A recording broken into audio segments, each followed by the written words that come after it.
Nos mercados, mais de 3,5 bilhões de dólares evaporaram das bolsas americanas em apenas 8 dias. A inflação nos Estados Unidos acelerou para 4,2%, que é o valor mais alto em 3 anos. Mas Trump disse que está tudo bem. É claro que é preciso estar um pouco cego para acreditar nas palavras de Trump, mas a volatilidade tem sido enorme, com o S&P 500 a pagar todas as perdas e a ficar em verde depois da saída da inflação. O ouro voltou a perder 1,1 bilhões de dólares num único dia, caindo para os níveis vistos a 23 de março. E Portugal colocou mais de 1.000 milhões de euros em dívida, com juros perto dos 4%. Tudo isto e muito mais neste PT Market News. O S&P 500 perdeu mais de 3,3 bilhões de dólares de capitalização desde o máximo de 2 de junho.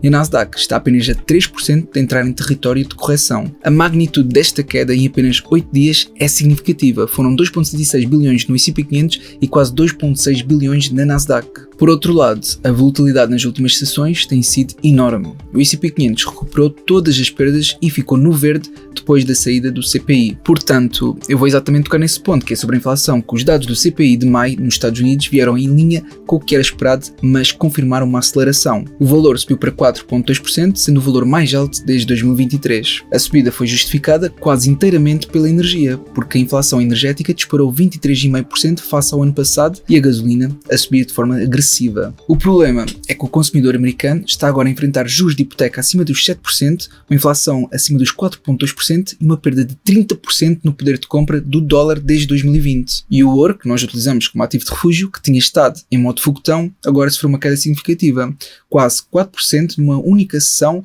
com a onça a voltar aos 4 mil dólares, que é um nível que não se via desde março. É claro que eu estou a falar do ouro, mas a prata ainda foi mais castigada. No total, o ouro e a prata juntos perderam 13 bilhões de dólares em 132 dias desde os máximos. O ouro caiu 26,5% e a prata 47,7%. E o mais estranho é que esta queda está a acontecer com a guerra ativa no Médio Oriente, que normalmente seria algo que favorece os metais preciosos, especialmente estes de ativos de refúgio. E em Portugal, o IGCP, que é a Agência de Gestão de Tesouraria e Dívida Pública, colocou 1.078 milhões de euros em obrigações do Tesouro que estão divididas em duas maturidades. Por isso, neste bolo dos 1.078, 636 milhões foram a 9 anos, portanto saiu a 3,3%, e depois temos 442 milhões que foi a 18 anos, mas com uma taxa de 3,9%.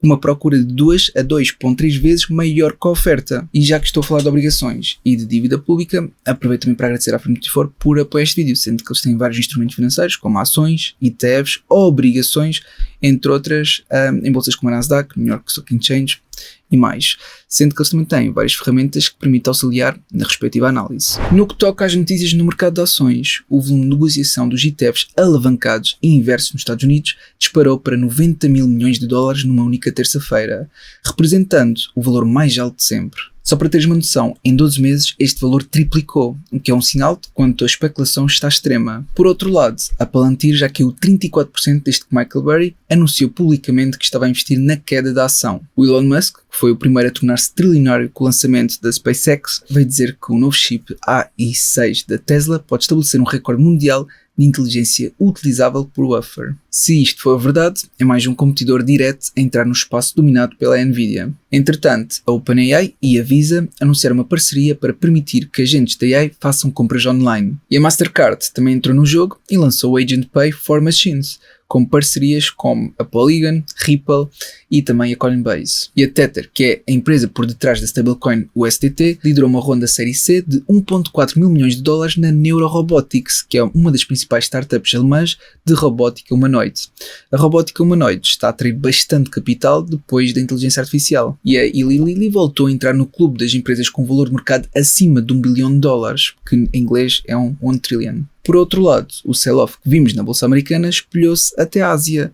A Nikkei caiu 1,89%, a Kospi sul-coreana caiu 4,52% e a TAIEX, que é da Taiwan, também desceu. No total, mais de 580 mil milhões de dólares evaporaram dos mercados asiáticos no mesmo dia. No que toca ao panorama económico mundial, a União Europeia está a bloquear um mecanismo que iria automaticamente subir o teto do preço do petróleo russo de 44 para 65 a 70 dólares por barril em junho. E o Japão fechou um contrato gigante com a Malásia, comprometendo-se a comprar 2 milhões de toneladas de gás natural por ano durante 20 anos. Antes comprava apenas 360 mil toneladas, o que agora representa um aumento de quase 6 vezes e mostra como a guerra no Irão está a mudar o mapa energético asiático. E o CEO da Shell veio dizer que o mercado de petróleo está com um déficit de 1,2 mil milhões de barris. Isto são 12 dias de consumo global e diz ainda que o déficit está a aprofundar todos os dias. E os preços do jet fuel duplicaram em cerca de 6 semanas, de $90 por barril para mais de 200. Isto está a afetar diretamente as companhias aéreas e em breve vai chegar ao consumidor através dos preços dos voos. Portanto, quem está a pensar viajar para o ano,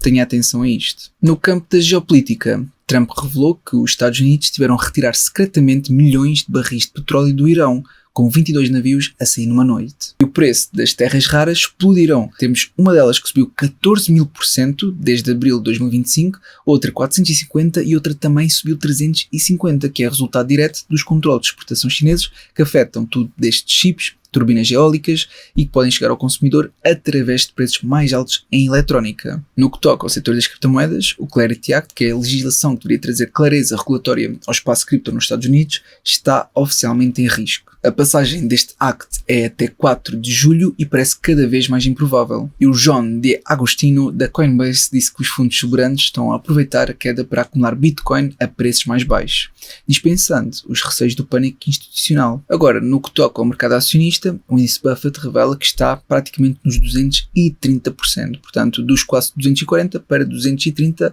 e talvez possa elevar um pouco mais, que é o que parece querer mostrar. E quanto ao índice do MED e da ganância, continuamos em níveis de MED, relevando ainda alguma cautela, apesar de estarmos muito próximos de máximos históricos nos mercados financeiros. Passando agora a Portugal. Como já referi no início do vídeo, o IGCP colocou mais de 1.000 milhões de euros em dívida com juros a chegar perto dos 4%, claro, com prazos mais longos. Depois temos o grupo AGEAS, que fechou com o sindicato uma revisão salarial para 2026 com efeitos retroativos a janeiro. Isto foram aumentos mínimos de 38 euros mensais, com o salário mínimo deste grupo a chegar aos 1.103 euros. E por um lado, enquanto se fala nestes salários mínimos, no outro lado temos a crise da habitação, que continua a ser o tema central do debate económico nacional. As preocupações sociais já são insuficientes para descrever a dimensão deste problema, que afeta agora também a classe média, jovens e até quem tem rendimentos acima da média. E noutra nota, há também uma polémica diplomática a desenvolver-se, que a Guiné-Bissau lançou uma advertência diplomática ao governo português